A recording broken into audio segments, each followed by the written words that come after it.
¿Alguna vez te encontraste criticando en otros justo lo que más te cuesta aceptar en ti? Carl Jung decía, lo que niegas te somete, lo que aceptas te transforma. Hoy vamos a hablar de eso que evitamos mirar, pero que sigue ahí.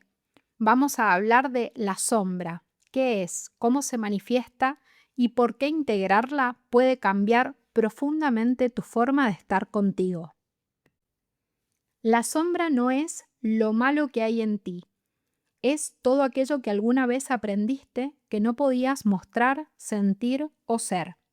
Jung la definía así: la sombra es aquello que la persona no desea ser.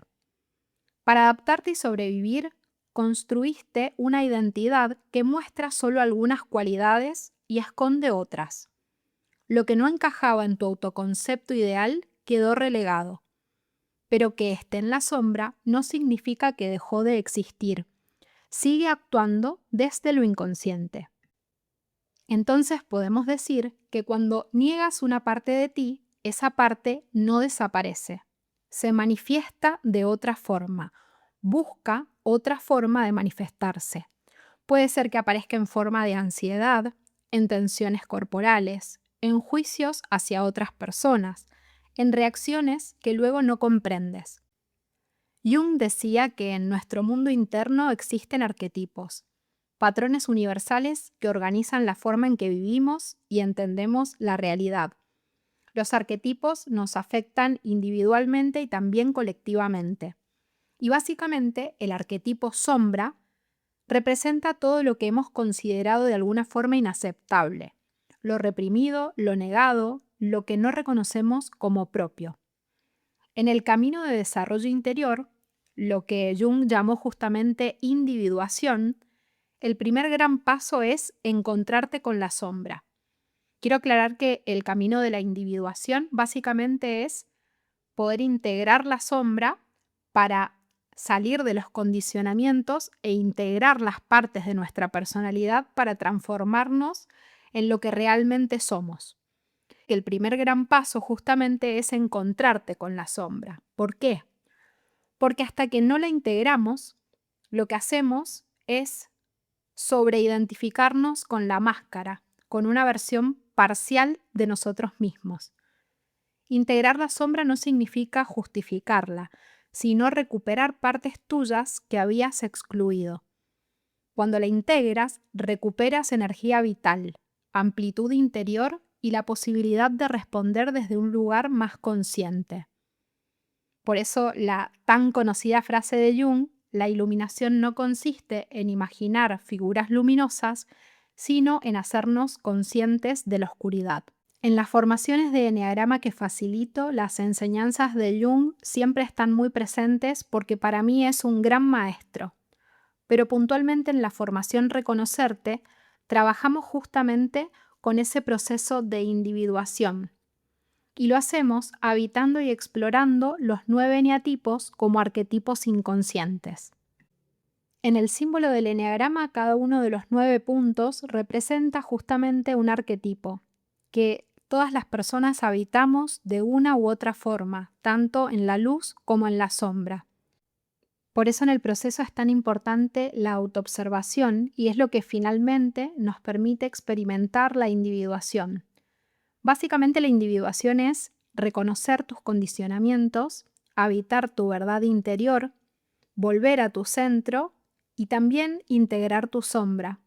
Tiene que ver con ser un ser completo, no perfecto, no es convertirte en tu mejor versión, sino poder integrar fundamentalmente todo aquello que está en la sombra. Es muy importante decir que en la sombra no solo se esconden defectos o aspectos incómodos, también hay recursos, talentos reprimidos que podrían darte más fuerza, creatividad o autenticidad. Por ejemplo, cuando alguien niega su enojo, también pierde acceso a su fuerza para poner límites.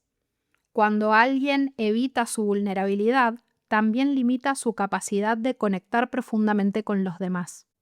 Hay una frase que dice, la oscuridad es donde la semilla echa raíces. La sombra no es enemiga, es origen. Integrar la sombra no es quedarnos atrapados en lo oscuro. Es reconocer que allí también hay algo que espera ser incluido. La sombra, además de ser personal, también es colectiva. Así como las personas proyectan lo que no aceptan, también lo hacen los grupos y las sociedades. Lo que rechazamos como colectivo muchas veces es un reflejo de lo que como humanidad no sabemos integrar.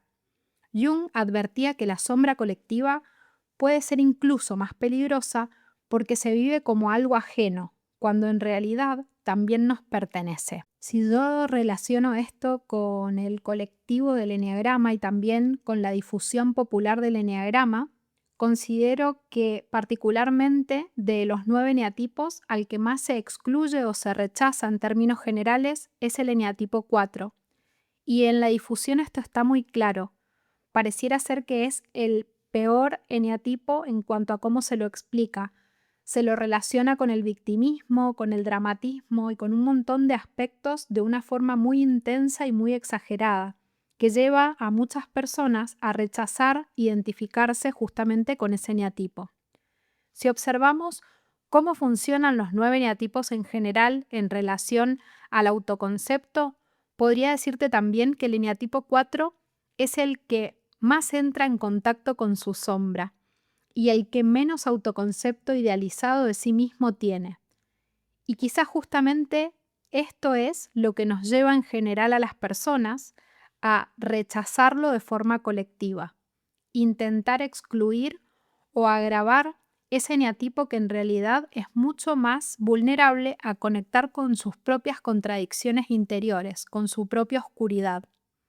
Me parece interesante traerlo y también invitarte a que reflexionemos qué eneatipos individualmente rechazamos, qué eneatipos como colectivo rechazamos y cómo suele difundirse algunos eneatipos de una forma mucho más grave y más oscura y otros eneatipos de una forma mucho más liviana y trivial.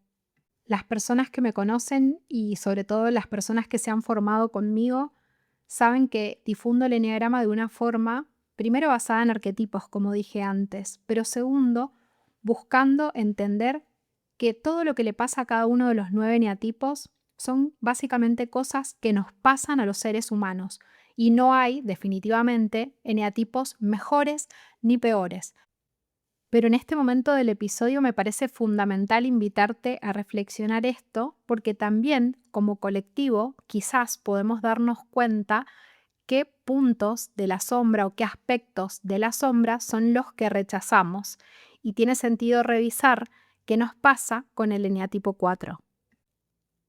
Regresando a la idea de integrar la sombra, quiero compartirte 5 claves que me parecen fundamentales. La primera, observar con curiosidad. Ver lo que hacemos, lo que sentimos, lo que pensamos, sin activar la observación desde el juicio o la justificación, sino simplemente con curiosidad. La segunda, escuchar la información interior. Esto tiene que ver con la conexión. Conectar con lo que está pasando en el momento presente. La tercera, detectar esos patrones que se repiten. Lo que vuelve una y otra vez es algo que está pidiendo ser visto y ser reconocido. La cuarta, muy interesante, identificar las proyecciones que hacemos. Cuando hablamos del mundo, cuando hablamos de los demás, cuando hablamos de las situaciones, estamos revelando quiénes somos, cómo pensamos, y lo que más nos molesta afuera suele ser un espejo de algo que no aceptamos internamente. Y la quinta y por último, nombrar y poner en palabras. Por ejemplo, decir, esto me pasa, esto me duele, estoy sintiendo esto, estoy pensando esto. Poner en palabras, porque lo que podemos nombrar lo podemos reconocer y lo que podemos reconocer es solamente aquello que podemos transformar. Cuando empezamos a ver lo que estaba en la sombra, no es cómodo. Aparecen altibajos, incomodidad, resistencia, pero eso no es retroceder. Es la señal de que lo que estaba inconsciente está volviéndose consciente. Como me gusta decir a mí, estamos poniendo sobre la mesa lo que antes teníamos debajo de la alfombra. Quiero darte un ejemplo real, algo personal, para aterrizar esta idea. En mi caso, quizás el descubrimiento más fuerte que tuve en relación a la sombra fue verme en un patrón que jamás hubiera reconocido ni hubiera asociado conmigo o con mi concepto, y fue el patrón de la sobreadaptación. Tomé conciencia de la sobreadaptación en un momento de mi vida en que todo lo que me había apoyado desapareció sin aviso de un momento para otro y de una forma totalmente inesperada. Y no fue en ese momento en el que lo vi, sino un tiempo después. Lo que pude reconocer básicamente es que, estando fuera de un espacio, me di cuenta de que había podido sostener la permanencia, la pertenencia a ese lugar durante más de 20 años, principalmente porque tenía muy activo el patrón de la sobreadaptación. Lo más sorprendente fue que muchas personas a mi alrededor lo veían más claro que yo. Bueno, digo sorprendente, aunque en realidad muchas veces pasa esto. Las personas de nuestro entorno nos dan feedback y nos dan información, pero bueno, a veces no estamos listas o listos para verlo o reconocerlo.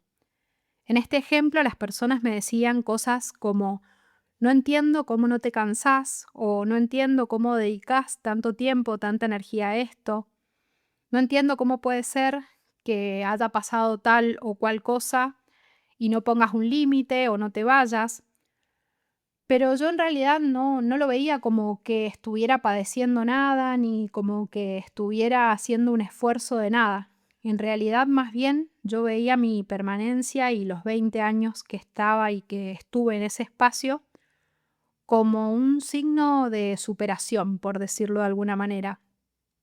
Lo relacionaba mucho al compromiso y lo veía también como fortaleza. Cuando realmente vi el patrón de la sobreadaptación, comprendí que esto tenía muchísimo que ver con que yo me estaba desconectando de mí misma, y fue doloroso reconocerlo. Me di cuenta de que había soportado cosas que me costaba aceptar, incluso lo más básico. Por ejemplo, me había acostumbrado a pasar muchísimas horas sin ir al baño, a veces hasta 12 horas sin ir al baño.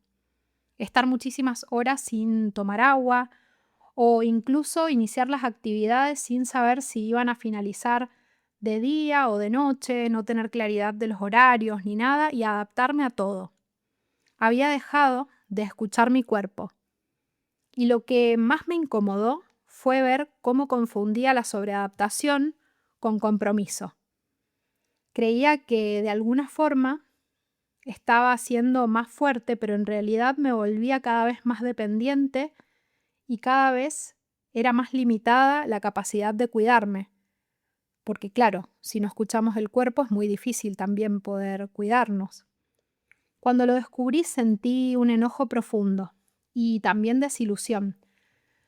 Fue también como una sorpresa porque mi autoconcepto no tenía nada parecido en mi autoconcepto a la idea de una persona que se sobreadaptaba. Por eso lo traigo como un ejemplo muy claro de algo que estaba en sombra. Y hablando de ese enojo que sentí, entendí que era muy necesario la emoción del enojo en ese momento, porque era una energía que justamente me iba a permitir empezar a encontrar cuáles eran mis límites y también empezar a poner esos límites, ponerme los límites a mí y poner los límites que fuera necesario. Fue como abrir los ojos, pero no lo quiero romantizar, no te quiero decir que es un antes y un después, que me di cuenta y ya está. No fue así realmente. Comencé a ver la sobreadaptación y, como digo en las formaciones que doy, cuando uno ve algo lo empieza a ver multiplicado cada vez más. Y así fue. Cuando reconocí la sobreadaptación por primera vez, la empecé a ver en un montón de espacios, en mis relaciones, en otros ámbitos de mi vida en general, y en un momento sentí miedo, miedo de no poder encontrar el camino para transformar todo eso. Pero cuando dejé de negarlo y lo miré como parte de mi sombra, apareció algo que es muy valioso, y fue la oportunidad de empezar a escucharme y también, por supuesto, tratarme con amabilidad en ese proceso. También entendí qué intentaba proteger ese patrón de sobreadaptación en ese espacio. Por un lado me di cuenta de la necesidad de reconocimiento, pero por otro, mucho más profundo, la necesidad de pertenencia. Ese lugar para mí era como mi familia y estaba dispuesta a cualquier cosa por sentirme parte. De hecho, hice de todo por ser parte. Y claro, la mayoría de estas decisiones no fueron conscientes, sino que estuvieron de alguna forma funcionando por este aspecto tan importante que estaba en la sombra y que justamente es la sobreadaptación. Tiempo después, en las constelaciones familiares, cuando me formé como consteladora familiar, entendí la diferencia entre amor ciego y amor maduro. Y justamente es ese amor ciego que nos hace hacer lo que sea necesario para poder pertenecer. Detrás de esa sobreadaptación, de reconocer esa parte de mi sombra, y con trabajo, por supuesto, no de un día para el otro ni mágicamente, aparecieron recursos, lo que yo llamo tesoros, que antes no veía. Reconocer la necesidad de pertenencia me dio claridad en relación a lo que para mí es lo más importante en el enneagrama integral y que es la comunidad como un espacio seguro. Por otro lado, aprendí y me enfoqué muchísimo en escuchar mi cuerpo. Y tenía que prestar atención a señales muy sutiles, porque realmente, aún teniendo la intención de escuchar el cuerpo, es como que las señales no eran tan claras. Tenía que poner mucha atención para escuchar hasta las pequeñas cosas. Y te doy ejemplos simples. En cuanto sentía un poquito de frío, poner mucha atención a que no era poco quizás. Y ir a buscar un abrigo, no esperar. Cosas como esas fueron acompañándome y recuperando la capacidad de escucharme en otros sentidos también. Aprendí a no minimizar lo que me incomoda y a valorar el enojo como una señal necesaria para cuidar los límites. Entendí también cómo distinguir un espacio realmente seguro de otro espacio en el que hay que esforzarse o desgastarse para ganarse un lugar. Integrar esta parte de mí cambió por completo mi forma de estar conmigo y también de estar con los demás. Los muchísimos procesos que hice para apoyarme en este descubrimiento y bueno, y también en lo que estaba viviendo en ese momento de mi vida, me permitieron también lograr más coherencia, más libertad y más autenticidad. Y sobre todo, yo creo que el regalo más grande del trabajo que hice con todo esto tiene que ver con aprender a tratarme con amabilidad en ese proceso. Y por eso hoy estoy hablando de amables revoluciones y no de compromiso ciego. Integrar no es eliminar, no es forzarte a ser otra persona ni controlar lo que surge. Es incluir lo que evitabas y relacionarte también con eso de otra forma.